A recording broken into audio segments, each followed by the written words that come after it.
वो मुझे झोंपड़ी में ले आई। पीतल की गड़वी में से इसने दूध निकालकर मिट्टी के प्याले में डाला और मेरे आगे रख दिया। मैं बड़े सुकून के साथ दूध पीने लगा।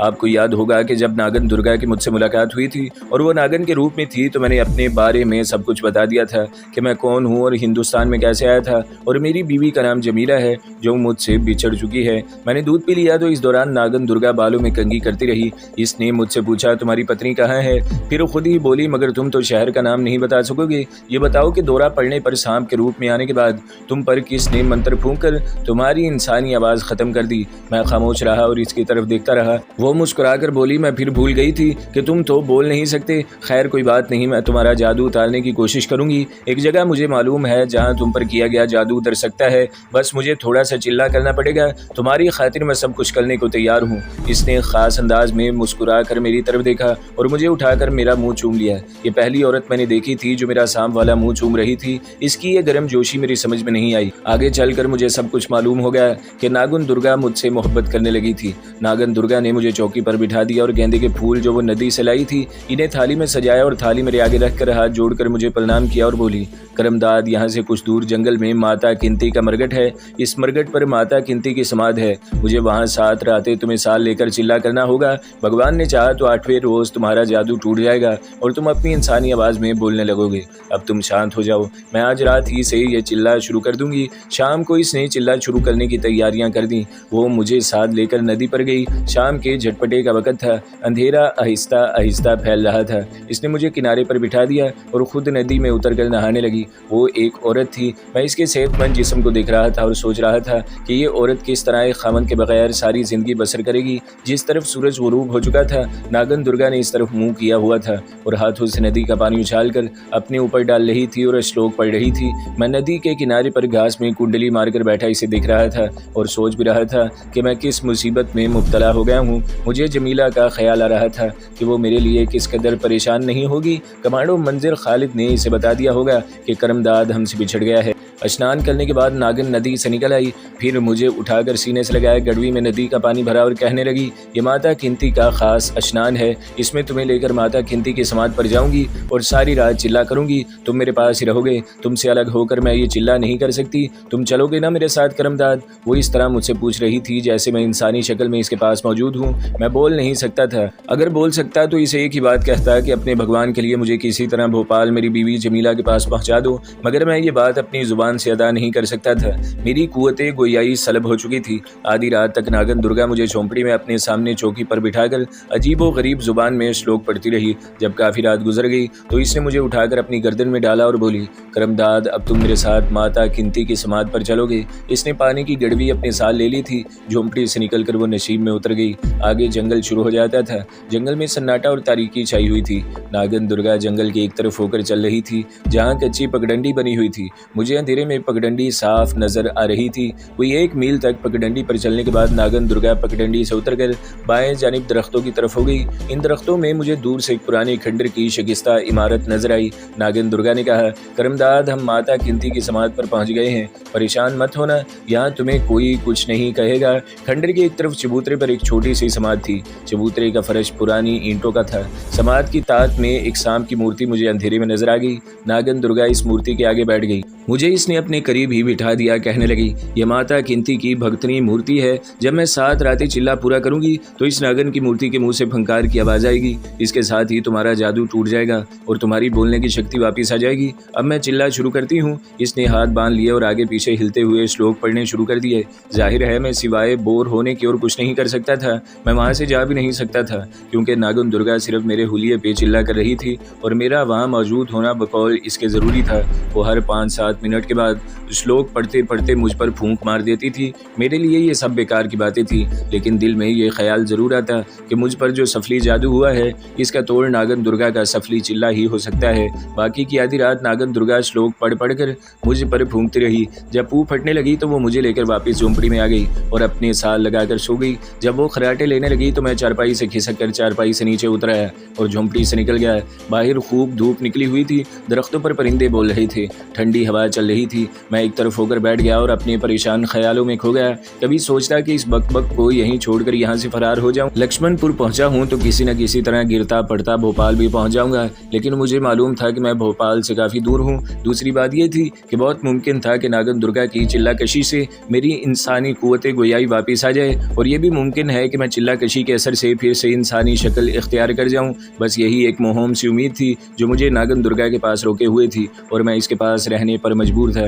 नागन दुर्गा का चिल्ला 7 रातों तक जारी रहा। हर रात मैं इसके साथ माता गिनती की समाध पर जाता, और जब तक वो चिल्लाकशी करती मैं इसके पहलू में बैठा रहता। जब 8वीं रात आई तो नागन दुर्गा बड़ी खुश थी। इसने मुझे नदी पर ले जाकर मुझे भी नहलाया और खुद भी स्नान किया, और कहने लगी, करमदाद, आज रात तुम अपनी इंसानी आवाज़ में बोलना शुरू कर दोगे। तुम पर किया गया जादू टूट कर बिखर जाएगा। माता गिनती की नागन तुम पर फंकार मारेगी और तुम फौरन बोलना शुरू कर दोगे। अब तो तुम खुश हो ना? मैंने इस बात में सर हिलाया तो नागन दुर्गा ने मुझे चूम लिया, जिस तरह के वो फरते जज्बात से मुझे पहले भी चुमा करती थी। जब रात गहरी हो गई तो माया गिनती की समाध पर आकर आलती पालती मारकर बैठ गई। मुझे इसने मामूल के मुताबिक अपने साथ ही एक तरफ बिठा दिया। वो सामने वाले ताक की तरफ देख रही थी जहाँ माता गिनती नागन की मूर्ति रखी हुई थी। जंगल में चारों तरफ गहरी तारीकी और खामोशी थी। आसमान पर बादल भी थे और कहीं कहीं तारे भी नजर आ रहे थे। नागन दुर्गा ने श्लोक पढ़ने शुरू कर दिए। 10-15 मिनट तक वो श्लोक पढ़ती रही, फिर खामोश हो गई। 1 मिनट तक खामोश रही, फिर माता गिनती की नागन को मुखातिब करके बोली, है माता गिनती, है महानागन, मैंने तेरा चिल्ला पूरा कर दिया है। अब मुझे अपना आशीर्वाद दे और करमदाद को बोलने की शक्ति दे। जैसे ही इसने ये अल्फाज अदा किए, जंगल की तरफ से एक ऐसी चीख की आवाज़ आई जैसे किसी चुड़ैल ने आवाज़ बुलंद की हो। मैं कुंडली मारकर बैठे बैठे डर गया। नागन दुर्गा भी कुछ परेशान सी हो गई। इसने गर्दन मोड़कर जंगल की तरफ देखा, फिर हाथ बांधकर नागन की मूर्ति से कहा, है मैया नागन, मुझसे कोई भूल हो गई हो तो मुझे क्षमा कर दे, मुझसे कोई भूल हो गई हो तो क्षमा कर दे। वो बार बार ये जुमला दोहराने लगी। जंगल में एक बार फिर वही भयानक चीख बुलंद हुई। इसके साथ ही जिस ताक में नागन की मूर्ति थी, इसके पीछे एक डरावनी शक्ल नमूदार हुई। यह डरावनी शक्ल एक औरत की थी जिसकी सुर्ख जुबान बाहर निकली हुई थी। सर के ऊपर एक सांप फन खोले बैठा था। नागन दुर्गा ने शक्ल को देखा तो इस पर लर्जा तारी हो गया। वो खौफ से कांपती हुई आवाज में बोली, माता मुझे क्षमा कर दीजिए, माता मुझे क्षमा कर दीजिए। डरावनी शक्ल वाली औरत की सुर्ख जुबान अंदर चली गई। तभी इस औरत ने अपनी शक्ल से ज्यादा डरावनी और घिसी हुई आवाज में कहा, दुर्गा दुर्गा, अगर तेरा नाम दुर्गा न होता तो मैं तुम्हें इसी जगह भस्म कर देती, पर यह नाम काली माता का एक नाम है। लेकिन तूने जो अपराध जुर्म किया है, तुम्हें इसकी सजा मिलकर रहेगी। मैं भी डरकर नागन दुर्गा के साथ लग गया। मैं समझ रहा था कि यह सफली जादूगरी की कारस्तानी है और ये कोई बदरू है जिसके शिकंजे में नागन दुर्गा फंस गई है। नागन दुर्गा की यह हालत थी कि अब इसके मुंह से लफ्ज़ भी नहीं निकल रहे थे। वो रुक रुक कर ऐसी आवाज़ें निकाल रही थी जैसे बेन कर रही हो। डरावनी शक्ल ने एक बार फिर अपनी दहशतनाक और गज़ब आलूद आवाज़ में कहा, दुर्गा तूने एक मुसलमान को मेरी समाध पर लाकर मेरे स्थान को भ्रष्ट कर दिया है। मैं तुझे इसकी सज़ा दूंगी। मैं तुझे शराब बद्दुआ देती हूँ। तू एक बार फिर नागन का रूप इख्तियार करेगी और इस वक्त तक नागन ही रहेगी जब तक कि यह दुष्ट मुसलमान जो नाग बनकर तुम्हारे पास बैठा है अपनी इंसानी सूरत में वापस आकर तेरा मुंह नहीं चूमता। दफा हो जा, आलोप हो जा। अंधेरे में मुझे इस बदरू की डरावनी सूरत साफ दिखाई दे रही थी। वो अपनी बद्दुआ पूरी करके फौरन ही गायब हो गई। मुझे अपने पहलू में जहाँ नागन दुर्गा बैठी थी एक झटका सा लगा महसूस हुआ। मैंने पलट कर देखा तो खौफ से कांप उठा। मेरे पहलू में अब दुर्गा नहीं थी, बल्कि इसकी जगह नागन कुंडली मारे बैठी थी और बार बार अपना सर जमीन पर मार रही थी। मुझे नागन दुर्गा की औरत की आवाज़ आई, करमदाद माता गिनती ने मुझे धुतकार दिया है, मुझे शराब दिया है। अब मैं इस वक्त तक नागन ही बनी रहूंगी जब तक कि तू अपनी इंसानी शक्ल में वापस आकर मेरा मुंह नहीं चूमता।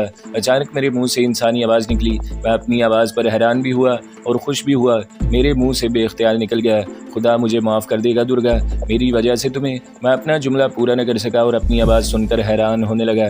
नागन दुर्गा भी सांप की शक्ल में मेरी तरफ देख रही थी। इसने अपनी औरत की आवाज़ में कहा, करमदाद भगवान की कृपा हुई है कि तुम्हारी इंसानी आवाज़ फिर से वापस आ गई है। अगर मुझ पर देवताओं का अजाब पड़ता है तो कोई बात नहीं, मैं इस मुसीबत को झेल लूँगी, लेकिन मुझे खुशी है कि तुम फिर से बोलने लगे हो। मैंने कहा, लेकिन दुर्गा मेरे लिए ये बड़ी दुख की बात है कि तुम फिर से नागन बन गई हो। लेकिन तुम फिक्र न करो, मैं तुमसे वादा करता हूँ कि तुम्हें हमेशा अपने साथ रखूँगा और जैसे ही इंसानी शक्ल में वापस आया तुम्हारा मुँह चूम कर तुम्हें भी इंसानी शक्ल में वापस ले आऊँगा। लेकिन दुर्गा, क्या इस तरह करने से तुम दोबारा औरत के रूप में वापस आ जाओगी?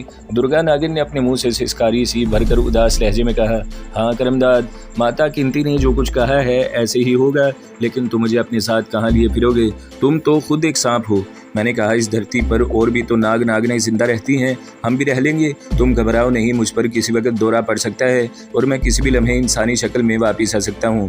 नागिन दुर्गा ने कहा, तुम माता किंती के शराब बद्दुआ को नहीं जानते, वो अपने जादू से तुम्हें कभी इंसानी शक्ल में वापस नहीं आने देंगी। मैंने गुस्से के साथ कहा, इस तुम्हारी नागन किंती की ऐसी की तैसी।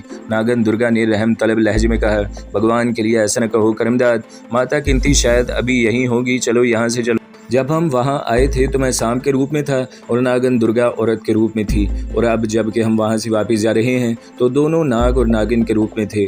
फ़र्क सिर्फ इतना था कि पहले मैं बोल नहीं सकता था, अब मैं भी अपनी इंसानी आवाज़ में बात कर सकता था।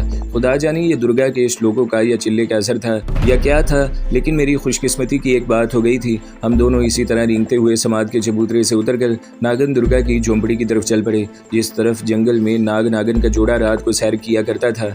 हम नागन का जोड़ा ही बन गए थे। झोंपड़ी में पहुंचने के बाद नागिन दुर्गा चारपाई पर बैठ गई, मैं भी इसके पास कुंडली मारकर बैठ गया।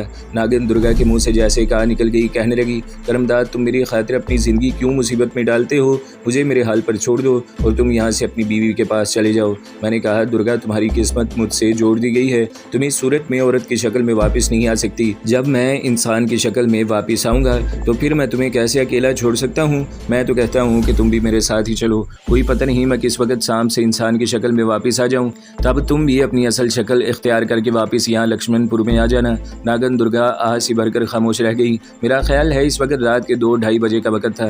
मुझे नींद की हाजत नहीं थी। सांप के रूप में आने के बाद नागन दुर्गा को भी नींद की ज़रूरत नहीं रही थी। कहने लगी, करमदाद ऐसा भी हो सकता है कि तुम कभी भी इंसानी शक्ल में वापस ना आ सको। मैंने कहा, ऐसा नहीं होगा, मेरा इंसान और सांप के दरमियान का वक्फा लंबा हो सकता है, लेकिन ऐसा नहीं हो सकता कि अगर मैं इंसान हूँ तो सांप के रूप में और अगर सांप हूँ तो इंसान के रूप में वापस ना हूँ।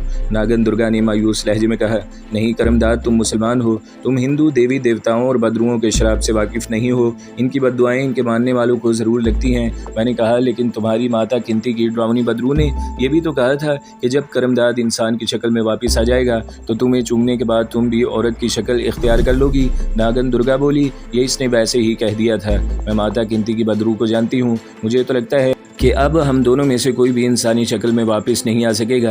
मैंने बड़े पूरे तमाल लहजे में कहा, अगर तुम समझती हो कि ऐसा ही होगा तो मैं तुम्हें इसे गलत करके दिखा दूंगा। मैं मुसलमान हूँ और मुसलमान का अपने अल्लाह पर यकीन कामिल होता है। वो अल्लाह के सिवा और किसी को इंसानों की किस्मत का मालिक नहीं समझता। हम यहाँ से भोपाल चलते हैं, मैं अपने दोस्त कमांडो मंजर खालिद से बात करूँगा, हम दोनों कोई ना कोई रास्ता ज़रूर निकाल लेंगे। नागिन दुर्गा ने कहा, जब तुम्हारी बीवी जमीला को मालूम हुआ कि तुम अपने साथ एक नागन को भी लाए हो जो हकीकत में एक औरत है, तो तुम इसे क्या जवाब दोगे। मैंने कहा, मैं तुम्हें अपनी बीवी से नहीं मिलाऊंगा, तुम मेरे साथ कमांडो खालिद की खुफिया कमीनगाह में रहोगी, हम इसे तुम्हारे बारे में बताएंगे भी नहीं। नागन दुर्गा ने कोई जवाब न दिया। मैंने पूछा, यहाँ से भोपाल कितनी दूर है और हम वहाँ किस तरह पहुँचेंगे। नागन दुर्गा कहने लगी, भोपाल यहाँ से काफ़ी दूर है, यहाँ से हमें 2 बार गाड़ियाँ बदलनी होंगी। हम पहले नरसिंहपुर जाएंगे, वहाँ से सागर पहुँचेंगे, सागर के स्टेशन से हमें भोपाल जाने वाली गाड़ी मिलेगी। ये तो वो सफ़र है जो इंसान करते हैं, हम सांप हैं, हम इंसानों की तरह ना तो गाड़ी में बैठ सकेंगे ना गाड़ियाँ रास्ते में बदल सकेंगे। मैंने अगर काफ़ी ज़िंदगी नागन की शक्ल में गुजारी है, लेकिन मैंने ये सारा वक्त जंगलों में बसर किया है।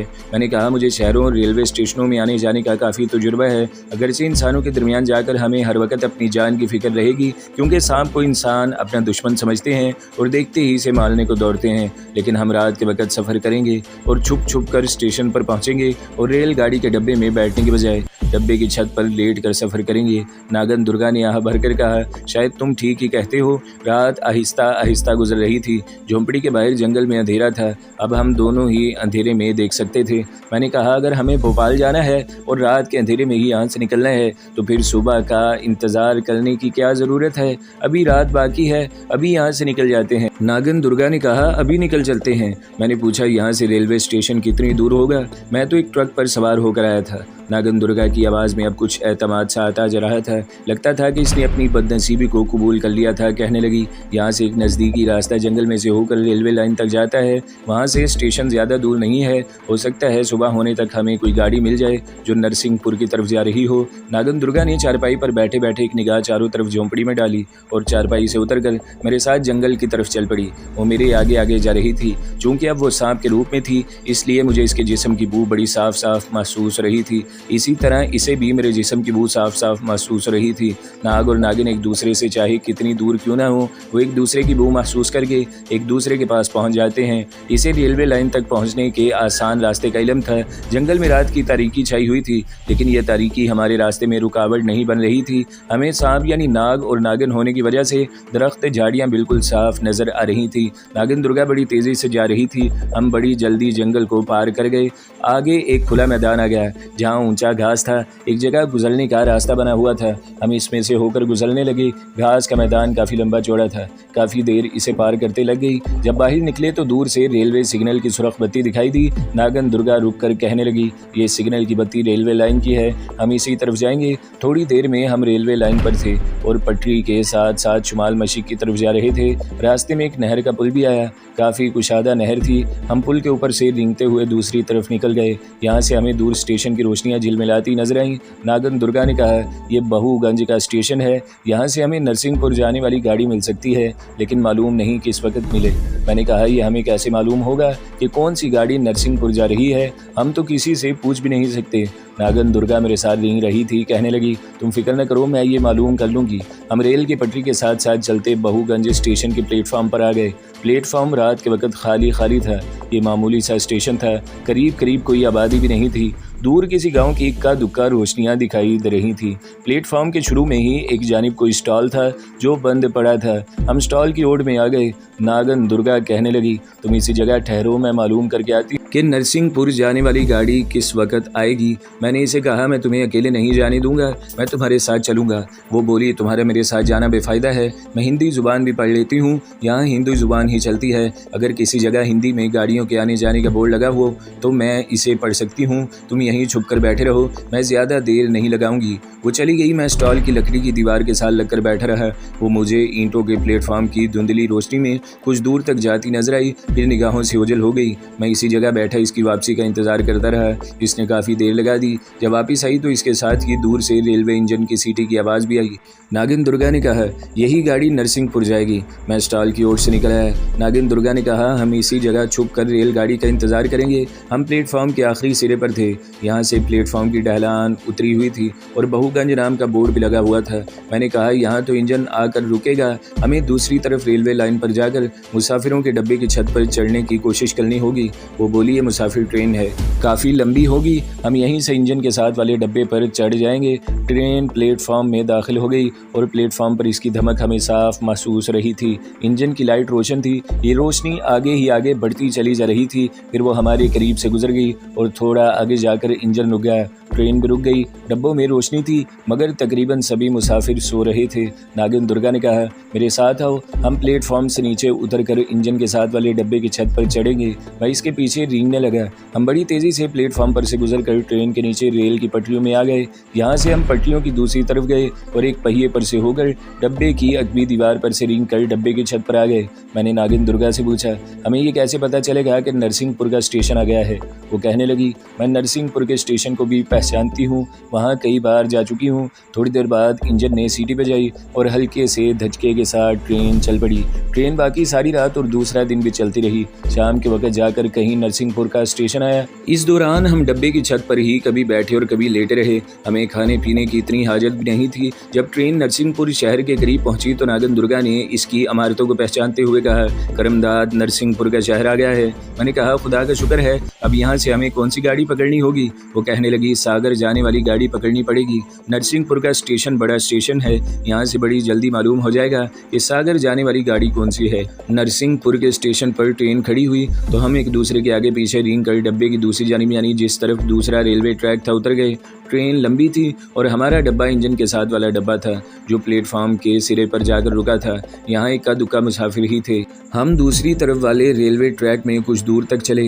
नागिन दुर्गा स्टेशन को अच्छी तरह जानती थी, वो मेरी रहनुमाई कर रही थी। वो ऊपर से होकर दूसरे प्लेटफॉर्म के अकब में आ गई। यहाँ अंधेरा था और एक खाली डब्बा लाइन पर खड़ा था।